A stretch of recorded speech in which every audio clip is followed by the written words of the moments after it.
Assalamualaikum pemirsa Bincang Tokoh Antv, senang sekali saya Safara Normalita dapat menemani Anda dalam program acara Bincang Tokoh Antv. Nah, kali ini Bincang Tokoh Antv menghadirkan Bapak Joni Kurnianto STMMT, Wakil Ketua DPRD 1 Kabupaten Pati. Nah, beliau juga menjabat sebagai Ketua DPC Partai Demokrat di wilayah Kabupaten Pati. Nah, pripun kabare Bapak Joni? Alhamdulillah, saya Mbak. Baik, langsung saja. Baru-baru ini kan di Pati terjadi banjir ya Pak ya, yang mengakibatkan lahan pertanian itu terendam oleh kebanjiran. Betul. Nah, bagaimana pendapat Bapak mengenai banjir di Kabupaten Pati, Bapak? Ya, jadi memang bencana banjir adalah salah satu bencana yang tahunan yang sering terjadi di Pati. Tapi alhamdulillah ini pada sekarang ini komposisi kami yang di Pati ya, misalkan di Forkopinda ada Pak Bupati, ada Pak Kapolres Pati, Pak Dandim Pati, ini memang kompak. Jadi kemarin begitu ada bencana melanda, baru awal bencana langsung beliau-beliau pada turun semua, dan itu dibantu seluruh warga masyarakat, dan juga DPRD sekitar anggota DPRD yang ada di sekitar lokasi bencana. Dan kita bersyukur juga, patut bersyukur karena bencana banjir yang ini baru awal, jadi belum seberapa lah dibanding daerah lain. Kita lihat Bekasi, melihat Jakarta, banjir di Pati termasuk masih belum seberapa, tapi ini juga menjadi perhatian kami karena beberapa tanggul juga bocor, jebol ya. Jadi alhamdulillah sudah diatasi oleh para aparat dari TNI, ABRI dan perangkat desa maupun Pak Bupati sendiri turun langsung, Pak Wakil Bupati turun langsung, semuanya bekerjasama untuk membantu masalah banjir tersebut. Nah, kemarin sejumlah anggota DPRD juga melakukan kunjungan kerja di Bekasi ya Bapak ya, mengenai masalah ini. Nah, bagaimana menurut Bapak terkait alat deteksi banjir? Apakah itu perlu diterapkan di Kabupaten Pati, Bapak? Memang sekitar 2 minggu yang lalu kami dari Komisi D DPRD Pati, kami melakukan kunjungan ke BPBD Kabupaten Bekasi, Kota Bekasi dan DKI Jakarta.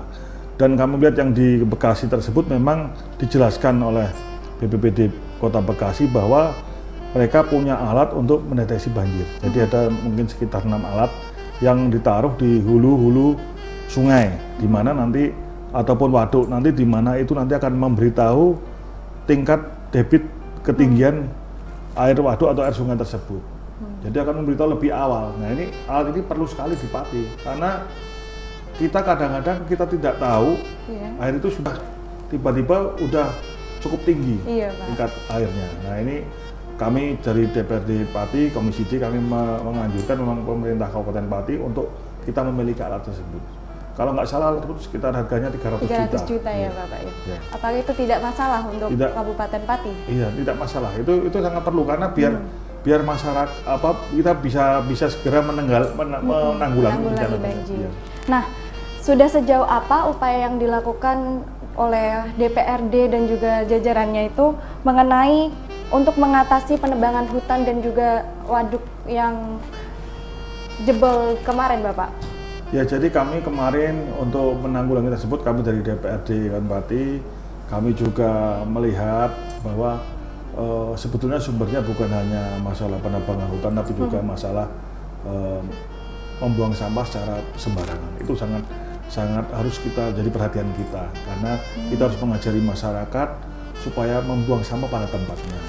Karena seperti kemarin yang terjadi yang untuk menyumbat di tempat-tempat di bawah jembatan itu ternyata bolok-bolok kayu besar yang sangat menghambat aliran sungai tersebut. Nah, ini yang memang harus diajarkan ke masyarakat dalam buang sampah sembarangan. Dan untuk menanggulangi tanggul-tanggul yang jebol tadi, kita insya Allah sudah mendata melalui DPU.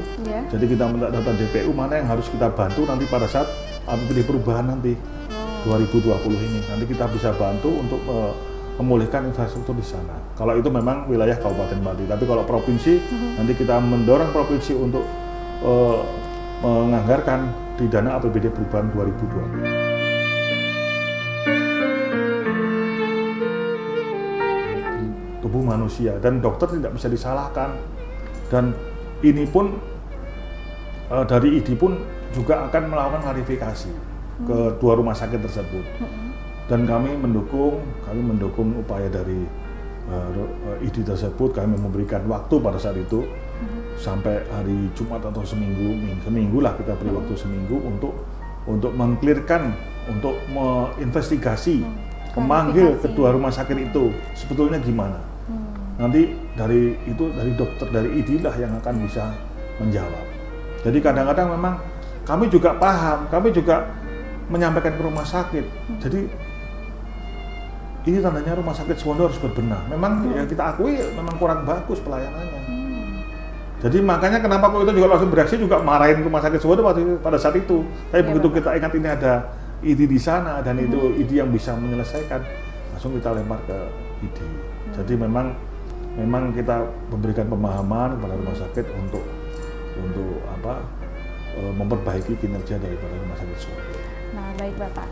Setelah kejadian kemarin, bagaimana solusi Bapak supaya kedepannya itu tidak terjadi lagi hal semacam itu, Bapak? Ya, jadi kita kemarin juga kita berpesan ke Direktur Rumah Sakit Suwondo untuk membuat SOP yang baru.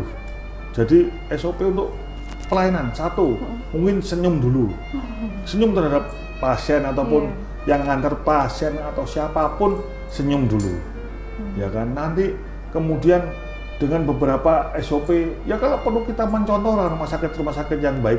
Soalnya gini juga, karena kita sering juga di Komisi D pergi kunjungan kerja dengan rumah sakit Suwondo, kita mengajak rumah sakit Suwondo dan rumah sakit Kayen, ada dua rumah sakit pemerintah di Pati, ada dua, itu kita ajak untuk kunjungan kerja ke rumah sakit yang memang sudah besar dan berhasil.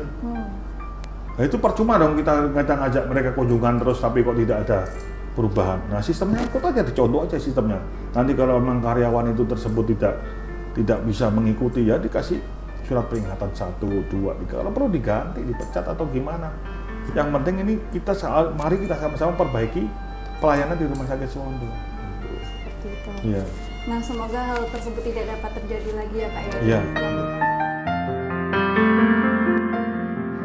Saya punya cita-cita sehingga kemarin pun kita juga mendatangkan pelatih kelas nasional, Mas Bonit Iriawan dari Surabaya, dulu pemain SEA Games kita datangkan di Pati untuk melatih junior kita sampai sekarang. Jadi Pak Joni masih aktif dalam tenis juga ya Pak ya? Masih. Oh, seperti itu. Ya. Nah Pak Joni kan sekarang sangat sibuk sekali ya Pak ya. Bagaimana Pak Joni membagi waktu antara politik, keluarga dan juga olahraga kecintaan Pak Joni tersebut Bapak? Iya. Jadi memang suatu hal yang sangat berat dan padat sekali jadwalnya, Pak. Apalagi istri saya juga Hajah Kartina Sukawati, SCM itu selaku anggota DPRD Provinsi Jawa Tengah, Komisi D. Jadi kami semua, dewan semua, dengan jadwal yang cukup padat, ya kami menjalani dengan mengalir. Jadi misalkan, kalau dengan seperti politik, ya saya harus membagi waktu politik itu antara kita kerja di dewan, kita kerja profesional di dewan, juga kerja untuk konstituen kita. Konstituen kita ya tentu saja dengan demokratis, jadi juga dengan masyarakat. Ya, itu yang harus kita bagi betul, gimana caranya. Ya kalau undangan apapun sesempat mungkin kita hadir. Undangan rapat RT pun ya kita berusaha hadir. Kalau memang kita waktu kita hadir, kalau enggak ya kita paling enggak pamitan, minta izin. Saya mohon izin enggak bisa hadir. Dan kemudian dengan olahraga seperti PSIS Semarang kemarin ke Bali, ya saya sempatkan waktu itu untuk bisa datang menghadiri sendiri, ya kan. Seperti tenis ya saya berusaha, saya juga ikut main tenis paling enggak seminggu sekali hadir di lapangan, biarpun hanya nongkrong saja enggak apa-apa. Yang penting kumpul dengan teman-teman tenis, menanyakan keadaan gimana atlet kita yang junior gimana, paling enggak kita tahu. Oke pemirsa Bincang Tokohan TV, jangan kemana-mana, tetap di Bincang Tokohan TV. Janjine lu ngarang anti spene suwe